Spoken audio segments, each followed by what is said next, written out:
Bună, vărsător! Bine ai venit și mă bucur să te am aici alături de mine. Flăcările gemene nu sunt doar o poveste de iubire, ele sunt oglinda sufletului nostru. Acea întâlnire care ne provoacă, ne vindecă și ne trezește către cine suntem cu adevărat. În această etalare vom descoperi ce îți reflectă această conexiune acum și care este următorul pas al călătoriei voastre spirituale. Și hai să vedem, să extragem cărțile.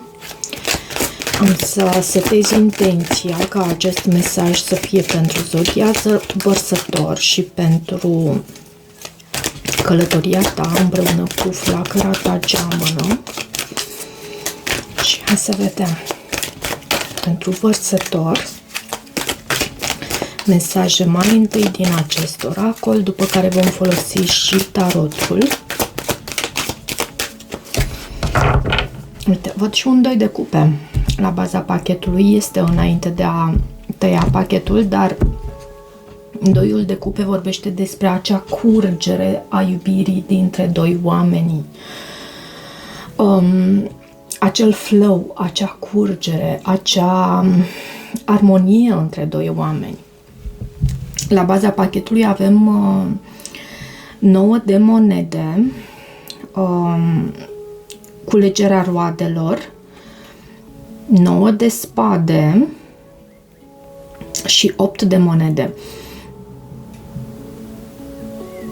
Cineva își alege independența, spun asta pentru că, bineînțeles, văd și acest 9 de spade, lucru care stresează pe celălalt, lucru care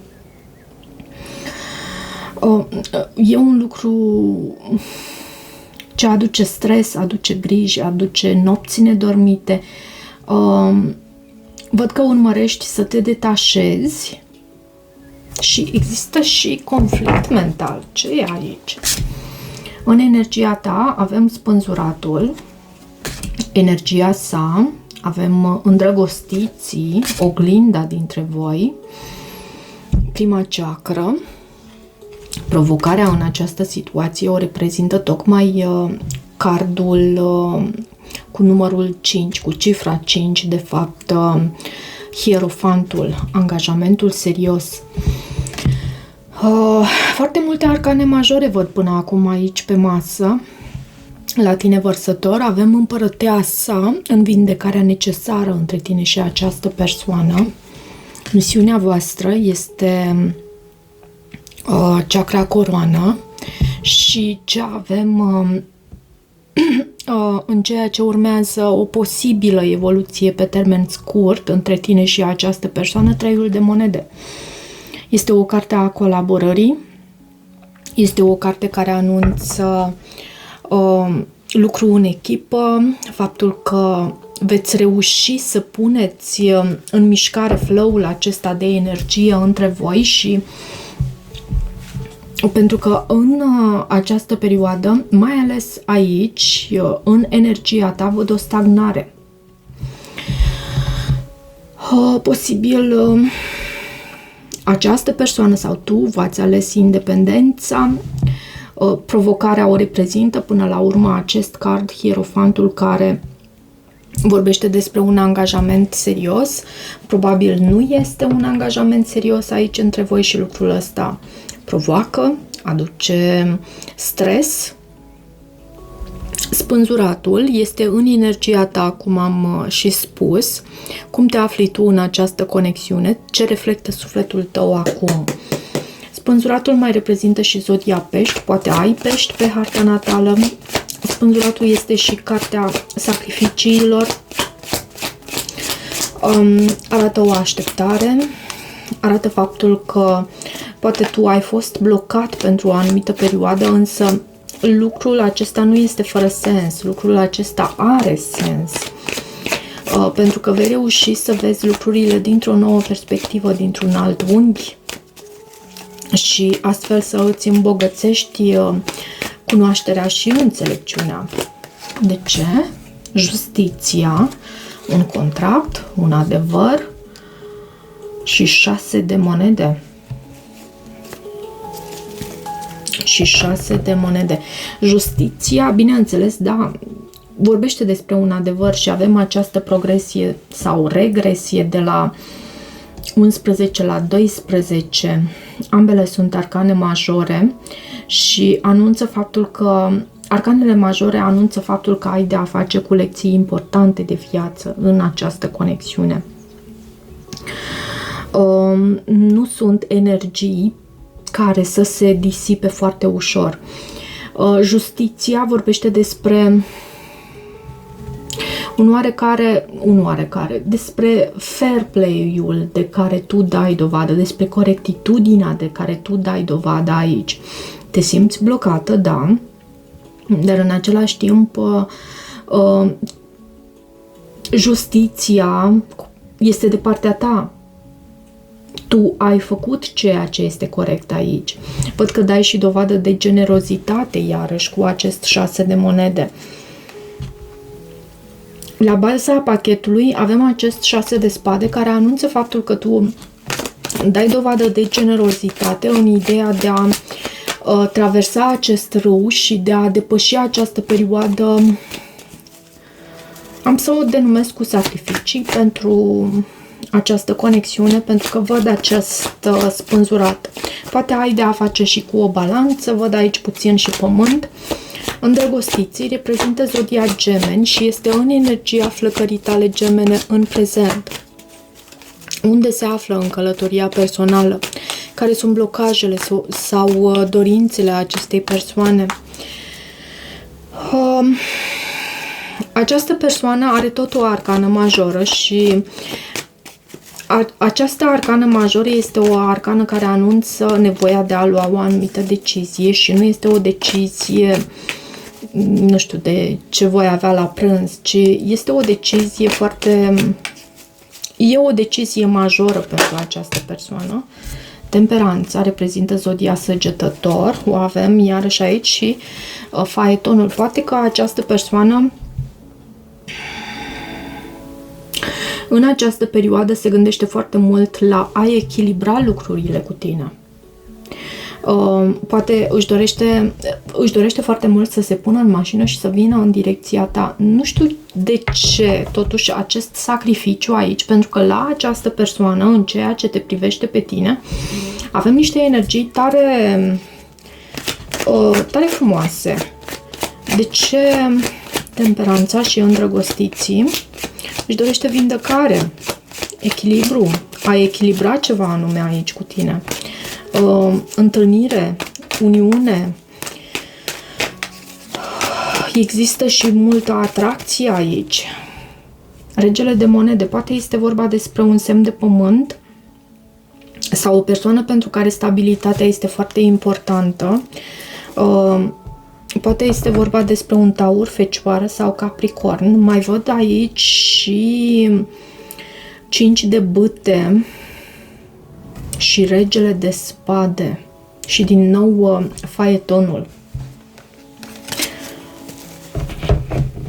Poate este și un soi de competiție aici. Văd acest 5 de bâte care de multe ori poate să vorbească despre o comunitate de oameni implicată, de mai multe persoane implicate în această situație. Fiind în această citire pentru flacăra ta geamănă, poate pentru atenția acestei persoane există mai da, uite, 2 de monede. Mai mulți oameni implicați, are nevoie să ia o anumită decizie. Și de aceea probabil se temperează. Oglinda dintre voi, ce oglindiți unul în celălalt, ce tipar comun se revelează acum, avem această primă chakra. Și vezi tu, avem prima chakra și ultima chakra. Mă rog, ele sunt mai multe, nu doar 7. Dar avem prima și cea de-a 7-a chakra. Acestea sunt cele 7 sunt cele mai importante, cele mai cunoscute. Prima chakra vorbește despre este o chakra a stabilității, este prezentată în această imagine un lotus cu 4 petale sau cel puțin e o încercare de reprezentare a așa ceva. Avem 4 petale. 4 este o cifră pentru stabilitate, pentru structură, pentru materializare, pentru că este și cartea Împăratului, cel care acționează pentru a materializa.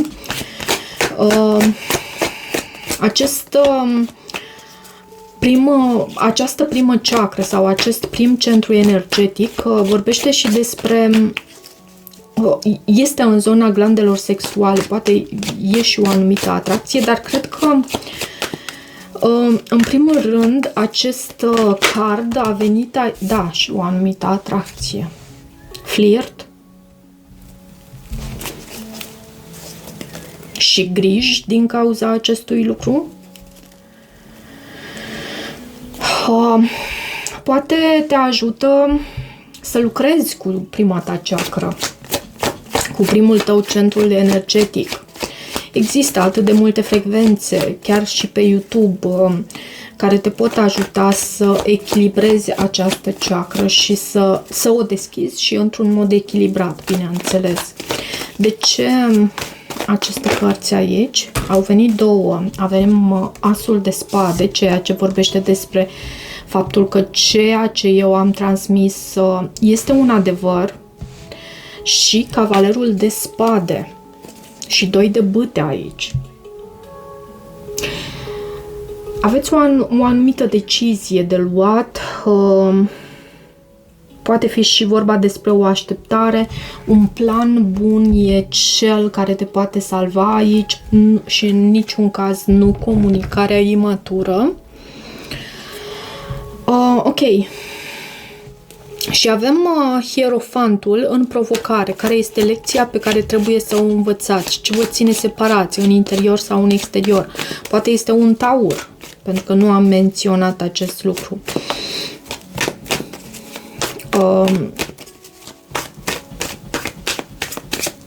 Cred că e angajament, 10 de spade. Ceva s-a încheiat aici între voi.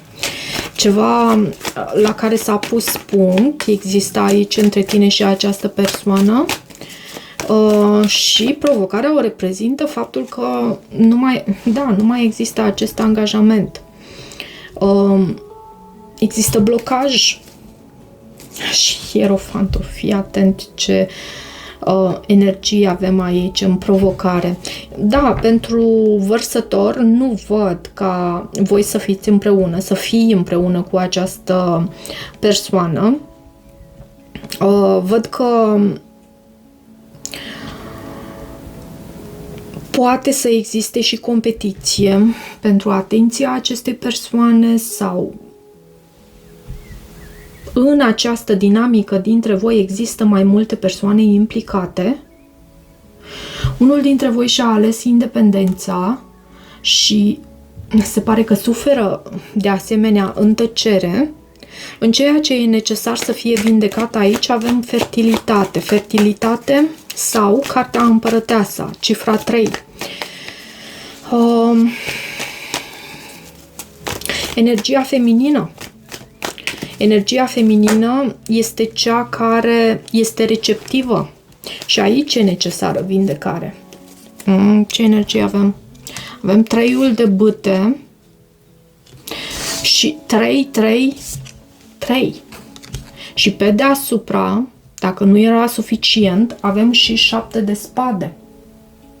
În ceea ce trebuie vindecat aici. Multe persoane implicate, poate un taur, o balanță pentru unii dintre voi, pentru că am văzut și Hierofantul și împărăteasa aici. Multe persoane implicate și separare văd aici între voi și asta trebuie vindecat. Împărăteasa este cea care poate să dea naștere unui nou început. Poate o mamă, iarăși, să fie implicată aici. Dar e ceva în ascuns. Și uite ce avem aici. 7 de spade, 5 de spade și 3 de spade și 9 de spade și regina de spade. Tu ții la distanță aceste lucruri, aceste energii, dar oricum te afectează. oricum te afectează. Sunt energii care au luat naștere din această dinamică a voastră împreună și nu poți să spui că ești total neafectat aici, pentru că nu este adevărat. Misiunea sufletului vostru în această etapă este acest card cu cel de-al 7-lea centru energetic, chakra coroană, care este rolul acestei conexiuni acum pentru amândoi. De ce 7 sau de fapt chakra coroană? De ce această chakra? Chakra coroana este chakra are mantra, pare mi se eu știu, și anunță faptul că tu primești mesaje din univers, primești mesaje prin intermediul divinității. Este chakra de legătură între tine și divinitate. Regina de monede. Ok. Regina de monede poate să anunțe o legătură cu o mamă, un semn de pământ, un taur, o fecioară, un capricorn. Poate ai aceste marcaje pe harta natală. Ce este cu acest card Regina de monede și cel de-al 7-lea centru energetic? 7 de monede a venit aici. 7-7, vezi tu cum aici am văzut foarte mult repetându-se cifra 3, iar aici 7-7. Numerele angelice. 7 este o cifră a iluminării. 7 este o cifră care anunță cunoaștere, manifestare în anumite cazuri. Misiunea voastră cred că este aceea de a manifesta, de a primi de a lăsa să primiți ghidare prin intermediul acestei a 7-a chakre, pentru că sunteți conectați și astfel sunteți ghidați pe mai departe în ceea ce aveți voi de făcut aici. Regina de monede și 7 de monede poate să vorbească și ceva în legătură cu planul acesta financiar sau al sănătății. Să investești cumva în acest lucru. Este important pentru conexiunea voastră chiar. Și 3-ul de monede. Avem o posibilă evoluție pe termen scurt. Spre ce energie vă îndreptați în următoarele luni? Cum se poate manifesta unirea sau apropierea? Acest 3 de monede din acest oracol este denumit și recunoaștere și recompensă pentru munca ta asiduă. Avem 9 de bâte. 9 de bâte și 9 de cupe, mai văd aici. Și a venit 5 de spade, dar a venit întors. Lucrul acesta este unul bun. Și pajul de spade. Eu văd pentru vărsător că va exista în acest moment, poate nici nu te aștepți că ar putea exista o anumită colaborare, o anumită dinamică între voi în care să existe reciprocitate chiar, dar va exista, acest lucru va exista. Va exista colaborare, lucru în echipă între tine și această persoană.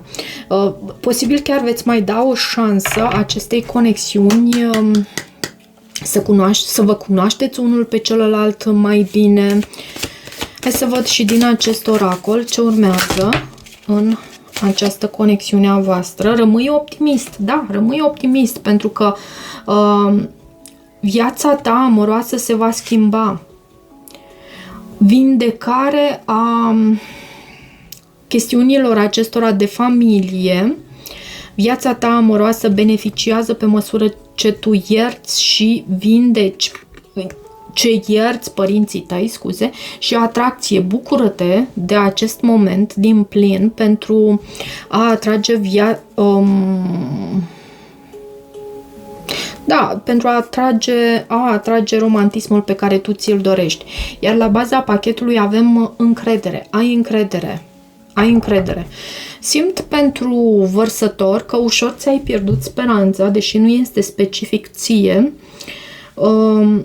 dar ceva se va schimba în dinamica dintre tine și această persoană în următoarea perioadă. Ok, cam atât pentru această citire, dragilor. Dacă rezonați cu acest mesaj, nu uitați să vă abonați canalului, să mai treceți pe aici, să-mi lăsați o apreciere și un feedback. Eu vă mulțumesc și toate bune!